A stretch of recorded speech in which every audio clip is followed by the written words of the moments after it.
Olá, Josefinos e Josefinas, tudo bem com vocês?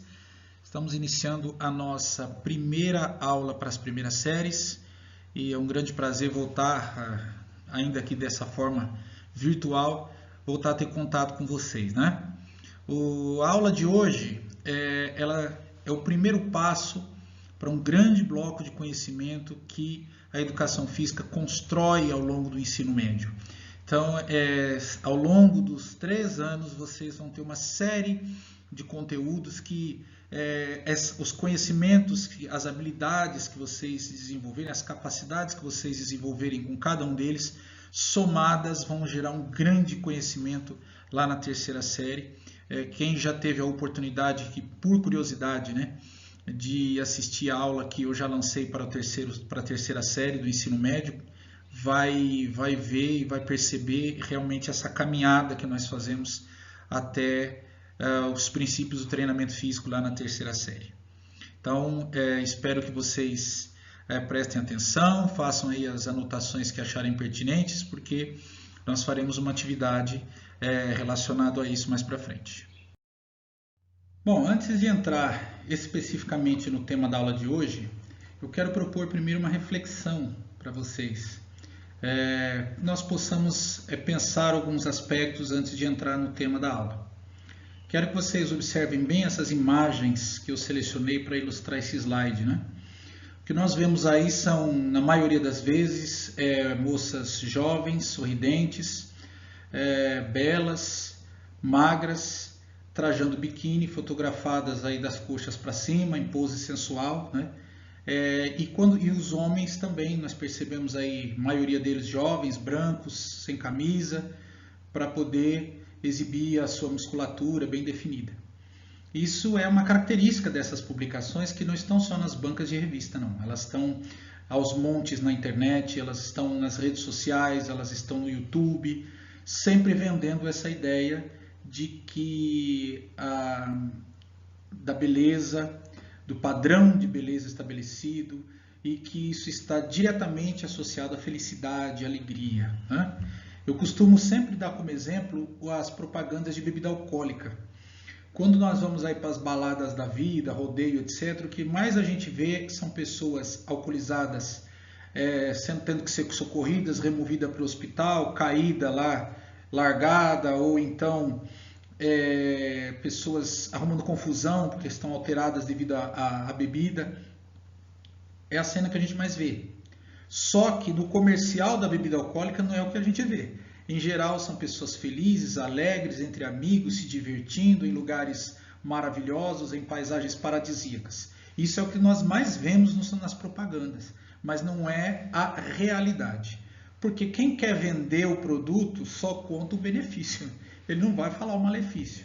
A pessoa que quer, se a cerveja, se a bebida alcoólica quer te vender a ideia de felicidade, mas não quer tocar no assunto das consequências, o pessoal que vai te vender dieta para emagrecer, programa de treinamento mirabolante, tratamentos estéticos inovadores e sensacionais, ele nunca vai dizer o efeito colateral, se tem, se não tem, se traz algum malefício para a saúde ou não. Ele vai sempre focar no benefício. O benefício é o que importa. Então temos que tomar cuidado, muito cuidado, ficar muito atento com o tipo de informação que a gente consome e qual tratamento que nós damos para essas informações. Isso é muito importante. Bom, esse slide destaca aquela frase lá em cima, né? A beleza como um produto. Se nós formos estudar, vocês vão estudar isso ainda no ensino médio, a história dos padrões de beleza, como eles foram se modificando e por quê, o que influenciou ao longo da história, nós veremos que a beleza quase sempre ela foi um conceito, uma ideia, muitas vezes inatingível, né? Pelo menos a literatura nos mostra dessa forma. Então, a beleza que sempre foi um conceito, muitas vezes relacionado mais ao comportamento da pessoa do que propriamente a sua questão estética, a beleza hoje é um produto, é algo que a gente pode comprar, é algo que nós podemos adquirir. Então, se eu não nasci com o dom natural da beleza, segundo a sociedade espera, eu posso comprar. Então, se o meu nariz não é tão bonito, eu posso comprar o nariz que eu quero, eu posso comprar o seio que eu quero, eu posso comprar o cabelo que eu quero, eu posso comprar o bumbum, enfim, eu posso comprar, eu posso ter, se eu tiver dinheiro, se eu tiver condições financeiras, eu posso adquirir, não é? E nessa busca desenfreada, porque você é o tempo todo estimulado a correr atrás desse padrão de beleza, as pessoas caem na mão aí das dietas absurdas, mirabolantes, aí, como nós vimos no slide anterior. A pessoa se mete muitas vezes a usar suplementos alimentares. Você pode dizer, mas suplemento não é problema. Desde que você precise tomar suplemento, não tem problema. Agora, se você toma sem necessidade, ao longo do tempo isso pode virar, sim, um grande problema. Usa esteroide na expectativa de atingir o objetivo muito rápido, toma a famosa bomba. A bomba causa aí efeitos muito danosos para o corpo. E a cirurgia. As pessoas vão para a cirurgia estética, para a cirurgia plástica. O Brasil está entre os países onde mais se faz cirurgia plástica no mundo, só que a maioria, evidentemente, sem necessidade. Não é uma questão clínica, é uma questão estética pura e simplesmente. Então temos que entender que todo aquele bombardeio da propaganda, ele existe exatamente para estimular na gente esse tipo de comportamento. Bom, então ainda, mais uma vez no campo das reflexões, eu quero destacar essas imagens aí que são fortes, algumas, que na busca dessa perfeição corporal, na busca dessa beleza a qualquer preço, eu vou conseguir, nessa ânsia que a gente tem e nessa pressão muitas vezes que a sociedade nos impõe pela beleza para se encaixar nos padrões, as pessoas acabam desenvolvendo problemas de saúde seríssimos. Alguns deles são os transtornos alimentares ou distúrbios alimentares, não é? Eu coloquei ali uma definição do que são esses distúrbios alimentares, segundo o professor da Faculdade de Medicina de Ribeirão Preto, a USP, professor Dr. José Ernesto dos Santos. Ele define como transtornos alimentares são alterações na alimentação de uma pessoa que tem interferência em sua saúde física ou na relação dela com as pessoas que a cercam. Nós vamos fazer uma aula, ela já está pronta, preparadinha. Eu vou gravar uma aula só sobre os distúrbios alimentares para que a gente conheça um pouquinho mais, para que a gente se aprofunde um pouquinho mais neste tema que eu acho muito importante. Mas eu coloquei ele aqui só para que colaborasse na reflexão. Então você é convencido a buscar essa beleza a qualquer preço. Nessa busca você muitas vezes ultrapassa o limite da saúde e pode acabar desencadeando estes ou que estão aí expostos nesse slide ou outros problemas também de ordem psicológica, neurológica, enfim. Então, veja, quem quer te vender, eu vou repetir, quem quer te vender produto, quem quer te vender tratamentos estéticos, quem quer te vender materiais para esportivos, enfim, quem quer te vender treino, quem quer te vender dieta, não vai dizer para você que isso pode te trazer algum tipo de malefício. Só vai falar do benefício. Você vai acabar descobrindo o malefício da pior forma possível. E aí, quando chega numa situação como essa aí que nós estamos vendo nessas imagens, é bem difícil de se recuperar. E aí, nessa hora, poucos ficam do seu lado. Então, por isso que cabe essas reflexões e eu espero que vocês meditem bem sobre essas questões. Bom, então vamos entrar no tema da aula de hoje, o balanço energético. O que é balanço energético, professor? É o equilíbrio obtido a partir do total de energia que nós ingerimos e o total de energia que nós gastamos no nosso dia a dia. Então, tudo que nós comemos, ele se torna energia. Tudo que a gente ingere, tudo que comemos, vira energia. Quando essa energia ela é totalmente gasta, ótimo. O problema é quando nós ingerimos mais energia do que gastamos. Aí começa a se tornar um problema. Ou gastamos mais do que ingerimos. Então, o ideal é que nós tenhamos um equilíbrio. Ou trabalhemos ali próximo desse equilíbrio. Mas, muitas vezes, a correria do dia a dia, a vida muito agitada que as pessoas têm, principalmente em cidades grandes, em grandes metrópoles, acabam complicando, né? As pessoas fazem muitas refeições fora de casa, as pessoas acabam tendo uma rotina muito assim, desgastante e acaba descuidando um pouco da alimentação, da atividade física, muitas vezes, e aí começa a ter seus problemas. Então vamos conhecer um pouquinho sobre o balanço energético. Se estivéssemos na sala de aula agora, alguém levantaria a mãozinha e ia falar: professor, me explica de novo isso daí, porque eu não entendi. Fala mais devagar, explica para mim como é que funciona esse negócio, porque eu não entendi. Então vamos lá. Eu selecionei essa imagem aí para ilustrar o slide, para ficar muito claro como funciona o balanço energético. Então, primeiro vamos falar o balanço energético negativo. O balanço energético negativo é quando a minha ingestão calórica está menor que o meu gasto calórico. Exemplo, eu somando todas as minhas refeições, eu ingiro 3.000 calorias por dia. E somando todas as minhas atividades físicas, meus exercícios, enfim, tudo aquilo que eu faço no meu dia a dia, eu gasto 3.200 calorias por dia. Então veja, eu estou gastando 200 calorias a mais por dia do que estou ingerindo. Essas 200 que eu estou devendo, o corpo precisa supri-la de alguma maneira. Então o que vai acontecendo? Eu vou perdendo peso. O corpo vai recrutando fontes de energia para suprir esse déficit, né? Suprir essa falta de ingestão que está acontecendo, e eu vou perdendo peso. Então é assim que a gente emagrece. A imagem do meio é quando a ingestão calórica e o gasto calórico estão equilibrados, estão aproximadamente no mesmo patamar. Repetindo o mesmo exemplo, eu estou ingerindo 3.000 calorias, ou aproximadamente 3.000 calorias, e gasto aproximadamente 3.000 calorias por dia. Então, o que vai acontecer? A minha balança fica equilibrada e eu mantenho o meu peso, certo? E a última aqui, a imagem mais à direita, a balança positiva. É quando a ingestão calórica está acima do gasto calórico. Então, eu ingiro lá 3.000 calorias por dia, mas eu sou sedentário, eu faço pouca atividade física, eu não me movimento, o meu gasto calórico é bem baixo. Eu estou gastando lá 2.500 só. Todos os dias estão sobrando 500 calorias nessa conta.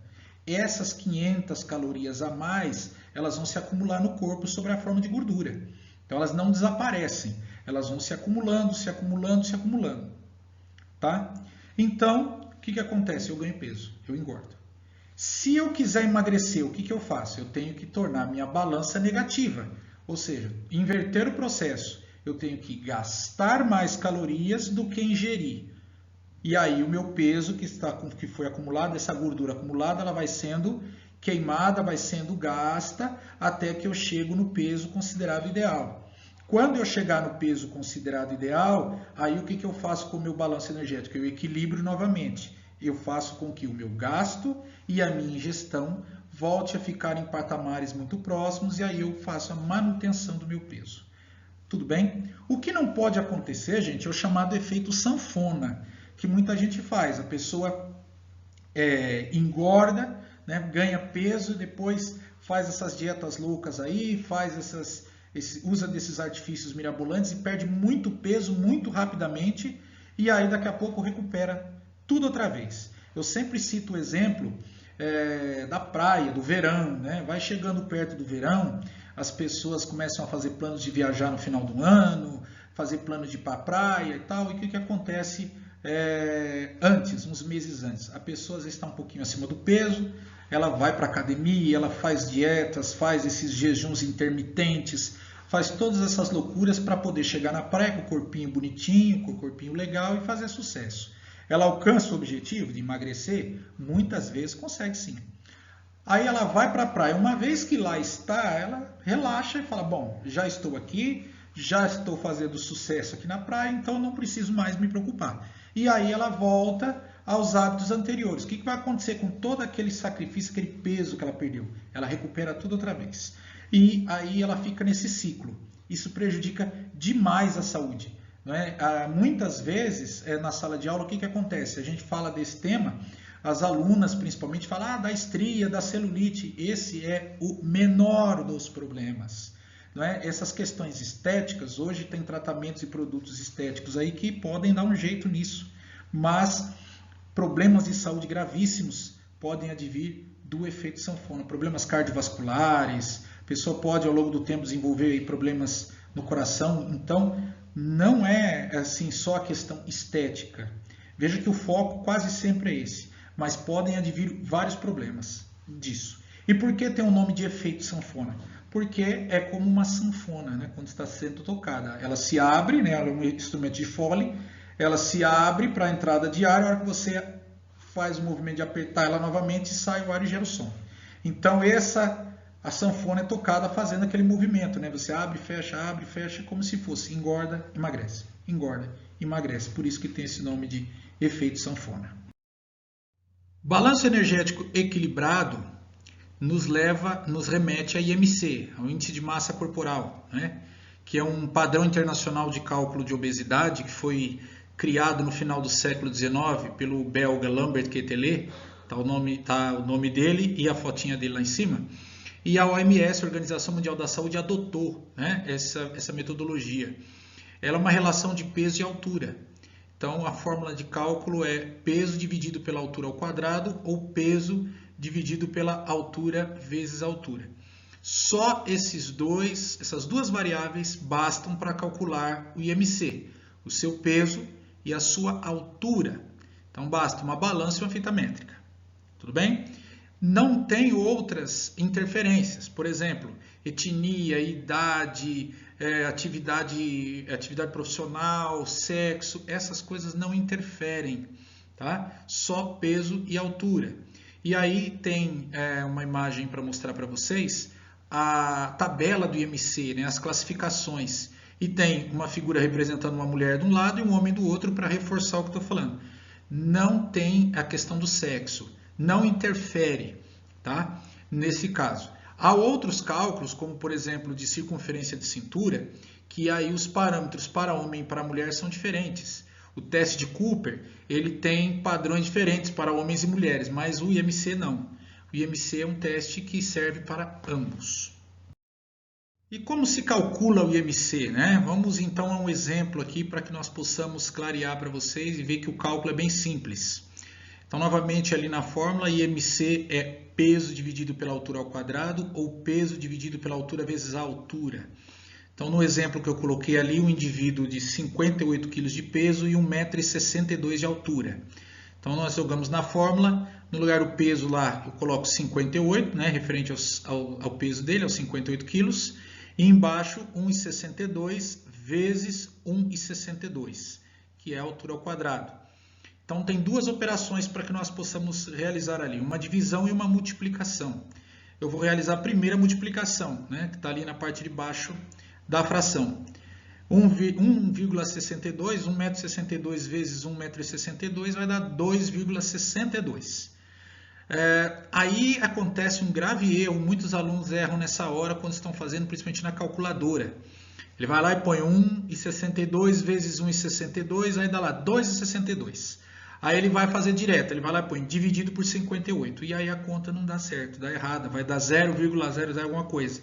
E aí ele vai olhar na tabela e vai dar todo mundo abaixo do peso. Aí não está certo, né? O que tem que fazer nessa hora? 1,62 vezes 1,62, 2,62. Eu anoto num cantinho, zero a calculadora, e aí eu faço 58 dividido por 2,62, e aí eu vou obter o resultado. Que neste caso deu 22,13. Olha que eu vou olhar lá na tabela, 22,13 está na faixa do peso ideal, né? Então, essa pessoa está dentro do peso ideal para a altura dela, segundo o IMC.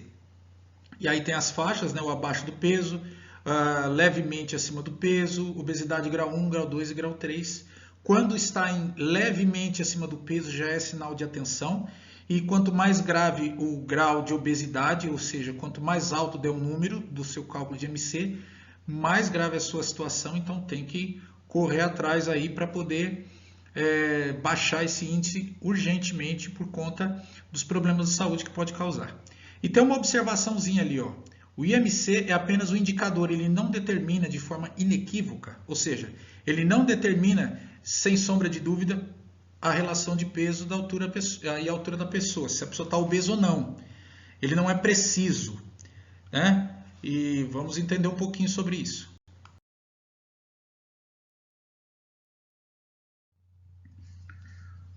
O que acontece? Olha essa imagem que eu peguei para vocês aí. Nós vemos aquele indivíduo lá do lado esquerdo, visivelmente acima do peso, e colocamos esse cara musculoso, fortão aí do lado. E o que aconteceu neste caso aí desses dois exemplos? Os dois têm a mesma altura, 1,73 m. Os dois têm o mesmo peso, por volta de 89 kg. O IMC deles é o mesmo, 29,7. Não é? Então, eles estão na faixa do sobrepeso, ou do levemente acima do peso. Mas, como ficou bem claro aí, eles não têm o mesmo biotipo. Olha a diferença de um para outro. Por que isso acontece? Porque o IMC é uma relação de peso e altura. Ele não leva em consideração outros aspectos, entre eles massa magra e massa gorda, ou seja, músculos e gordura. Um tem 89 quilos, a maior parte desses 89 quilos compostos de gordura, de massa gorda. O outro tem aí 89 quilos, a maior parcela de massa magra, de musculatura. Então eles têm o mesmo peso, a mesma altura, o mesmo IMC, mas obviamente que isso não se reflete na realidade quando nós vemos ele. Isso pode acontecer dentro da sala de aula. Dois colegas terem o IMC igual e acontecer essa mesma desproporção visual, né? Então precisamos conhecer e saber que isso pode acontecer para uma hora que estivermos diante da situação, não ficarmos nos perguntando, mas como é possível? Será que eu calculei errado? Será que eu fiz errado? Não, ou então eu sou o mais fortão e eu começo a questionar o professor, ou questionar o treinador, ou o instrutor na academia, mas como é possível que ele tenha o mesmo IMC que eu, que ele esteja na mesma condição que eu, segundo o IMC? Isso é possível, sim, por conta dessa questão da relação de peso e altura e de desconsiderar massa magra e massa gorda. Bom, faltou eu responder do slide anterior. Então, por que é tão utilizado, não é? Se ele permite essas distorções, por que ele é tão utilizado? Ele é utilizado porque é fácil de ser calculado. Basta uma balança e uma fita métrica. Então, é fácil de conseguir uma balança e uma fita métrica e de mantê-la, mesmo em regiões muito remotas, né, do nosso planeta, lugares muito remotos aí de continentes como a África e a Ásia. Então, por essa razão, é que se usa esse parâmetro, porque ele é um parâmetro fácil de ser calculado. Bom, agora, mas e se eu quiser saber quantas calorias eu ingeri nas refeições? Tem como? Tem como, e eu vou mostrar como e onde. Bom, todo produto alimentício que nós compramos, ele tem no seu rótulo um quadrinho semelhante a esse que eu coloquei aí. Eu coloquei dois aí para vocês, que é o da informação nutricional. Claro que o tamanho do quadro vai depender do tamanho do produto, do rótulo, enfim, ele tem formatos diferentes, mas as informações contidas são quase sempre as mesmas. Então, o que nós precisamos saber em relação a quantas calorias eu ingeri? Tem lá uma linha ou um quadrinho que fala de valor energético. Então, eu coloquei lá do lado esquerdo o quadro de informação nutricional de um famoso, talvez o mais famoso dos refrigerantes que são vendidos no Brasil. E do lado direito eu coloquei de um pacote de bolacha recheada. Nós chamamos de bolacha e pessoas de outras regiões do Brasil vão chamar de biscoito, né? Então, a bolacha recheada, uma marca muito famosa que vende aqui na nossa cidade. Bom, então você viu lá. Olhando lá do lado esquerdo do refrigerante, você vai ver lá, valor energético, 85 calorias. Olhando aqui, a azulzinha aqui do pacote de bolacha, nós vamos ver lá em cima, na primeira linha da tabela, onde está embaixo de quantidade e proporção, vai estar escrito lá, valor energético, 130 calorias. Então quer dizer que essas são as calorias que estão no refrigerante todo e no pacote de bolacha todo? Então é pouco. Não. Veja bem lá em cima, ó, em cima aqui quando você vê o quadro lá vermelhinho, lá onde tem do refrigerante, você vai ver lá em cima escrito pequenininho, e não é colocado pequenininho por um acaso, né? Está escrito assim, uma porção de 200 ml. O que isso quer dizer? Que um copo de 200 ml de refrigerante é uma porção do refrigerante. Essa porção, ou seja, esses 200 ml de refrigerante tem 85 calorias. E se este rótulo for de uma garrafa de 2 litros? Então, quantas porções tem numa garrafa de 2 litros? Se cada 200 ml corresponde a uma porção e a garrafa é de 2 litros, ou seja, ela tem 2.000 ml de refrigerante, então eu tenho 10 porções de refrigerante naquela garrafa. Logo, aquela garrafa tem 850 calorias, ok? E não só as 85. Então você às vezes vai catar lá a garrafa de 2 litros e fala, vou tomar sozinho hoje, vou me acabar. Pega a garrafa com 85, olha lá, vai 85 calorias e fala, de boa. E toma o refrigerante todo. Não é bem assim não. Então tem que ver por porção. A mesma coisa é o pacote de bolacha. O pacote de bolacha inteiro não tem 130 calorias. Uma porção do pacote de bolacha tem 130 calorias. E quanto é uma porção? Neste pacote de bolachas especificamente, é o equivalente a 30 gramas, ou seja, 5 bolachas ou 5 biscoitos.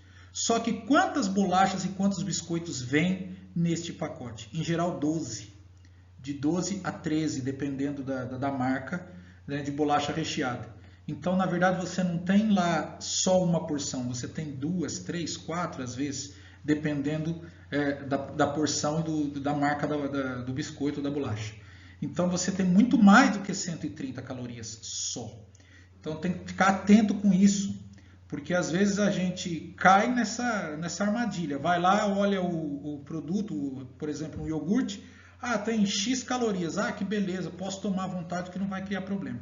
Uma porção daquilo é que tem aquela quantidade de calorias, não o todo do produto, não o frasco inteiro ou o pacote todo, tá? Então tem que ficar atento.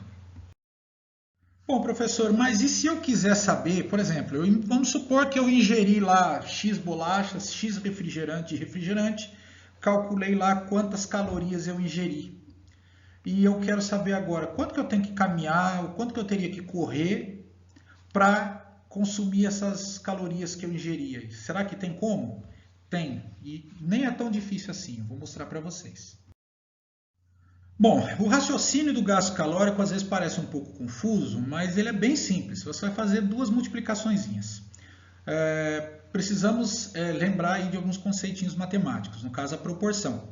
Você vai gastar 1 caloria por quilômetro percorrido para cada quilo de peso. Repetindo, 1 caloria por quilômetro por quilo de peso. Então eu usei um exemplo aí para clarear para vocês ali em cima. Lá. Um aluno com 50 quilos que corresse 3 quilômetros teria um gasto calórico de 150 quilos. Como assim? Ali, ó, 1 caloria vezes o número de quilômetros que ele percorreu, no caso, 3. Então, 1 vezes 3, 3. Vezes o peso. O peso dele é 50 quilos, então 3 vezes 50, 150 calorias. Mas e se isso não for o suficiente? Se a ingestão dele foi maior, ele caminha, ele corre mais, ele aumenta a quilometragem. Tudo bem? Então, quanto mais quilômetros, mais ele vai gastar. E se ele for mais pesado do que 50? O que acontece? O que acontece é que ele vai ter que correr menos para gastar mais calorias. Só que à medida que você vai emagrecendo, você vai tendo que correr mais. Mas não deveria ser o contrário, professor? O que acontece quando a gente está acima do peso? Muitas vezes as nossas células adiposas, células de gordura, elas acumulam muita água. E aí a célula está ali cheia, gordinha de água e tal. Quando eu começo a me exercitar, eu entro num plano de treino, de exercícios e tal, o que vai acontecer com essa célula de gordura, com essa água que estava ali acumulada na célula de gordura? Ela vai começar a sair. É por isso que a gente tem aquela visão de que o gordinho sua mais, né? Ele vai começar a eliminar aquela água. E aí, claro que num primeiro momento, aquela água está saindo, ela é uma água que está em excesso no corpo, ela vai começar a sair, então é fácil perder peso. Então é muito comum. Por que as pessoas entram em programas de exercício para perder peso? Nas primeiras semanas vai que é uma beleza e depois ela começa a ter dificuldade e desanima, e aí ela começa, você vê que ela está se exercitando mais e está perdendo menos peso do que antes, a pessoa vai se desmotivando, porque é assim que funciona mesmo. Então no começo eu estou perdendo muito do líquido que está acumulado dentro da célula, então eu perco peso assim com bastante facilidade, mas à medida que o tempo vai passando, que eu vou diminuindo o meu peso, vai ficando mais difícil de perder peso, porque a célula de gordura mesmo, a molécula de gordura, na verdade, ela é muito difícil de ser quebrada, é um processo longo de quebra, não é? Por essa razão é que vai ficando mais difícil de eu perder peso à medida que eu vou emagrecendo. Então, teve até um programa de televisão no SBT há muitos anos atrás, em que colocaram, num reality show, colocaram um grupo de pessoas obesas para participar do programa, e eles foram submetidos a um rigorosíssimo programa de treinamento e de dieta alimentar, e ganhava o programa, ganhava lá um prêmio, não me lembro se era 1 milhão ou 500 mil reais, ganhava o prêmio aquele que perdesse mais peso ao final de X semanas. Então, nas primeiras semanas, eles perderam muito peso. E aí o que acontece? Eles se animaram, aquilo foi muito bacana, aquilo foi, nossa, muito motivador para eles. À medida que as semanas foram passando e que foi ficando mais difícil perder peso, eles aumentavam o nível de esforço e a perda de peso era menor em relação à semana anterior, eles começaram a ter problemas psicológicos e emocionais por conta disso. Não é? Alguns entraram realmente em situação de precisar de apoio psicológico. E isso acontece no dia a dia. Talvez a gente não chegue nessa condição de precisar de apoio psicológico, mas vai ficando mais difícil de perder peso, a pessoa vai desanimando e vai se desmotivando a continuar fazendo atividade física. Por isso, compreendam que se amanhã vocês iniciarem um programa para perda de peso e à medida que as semanas forem passando, o nível de dificuldade de perder peso for aumentando, não é culpa de vocês, não é porque vocês não estão fazendo direito. É normal que aconteça e tem que ser persistente.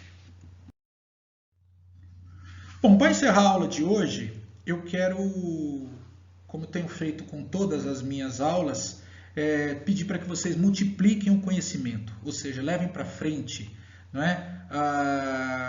Fale para os seus amigos, seus pais, seus familiares, as pessoas próximas, mostre para eles o que você aprendeu, os conceitos que você aprendeu, como que eles devem proceder, né? Porque às vezes eles estão aí na batalha para perder peso, ou estão na batalha para ganhar um pouquinho de peso, porque estão com problemas de saúde, porque estão abaixo do peso, porque isso também acontece, e estão até se esforçando, mas estão fazendo coisas erradas, não estão fazendo direito.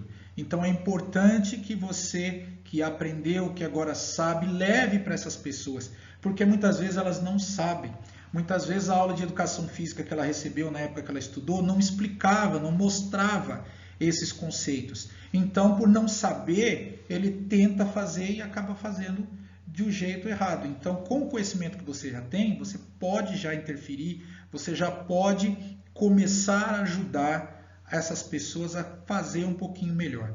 Você já vai estar modificando ali o seu cenário, o seu entorno. Se cada um ajudar e as pessoas começarem a ter hábitos mais saudáveis, vocês já vão estar transformando um pouquinho da sua realidade. Tudo bem? Próxima aula nós vamos falar especificamente sobre os transtornos alimentares, ela já está prontinha, logo eu mando para vocês. Um grande abraço a todos, até a próxima e cuidem-se.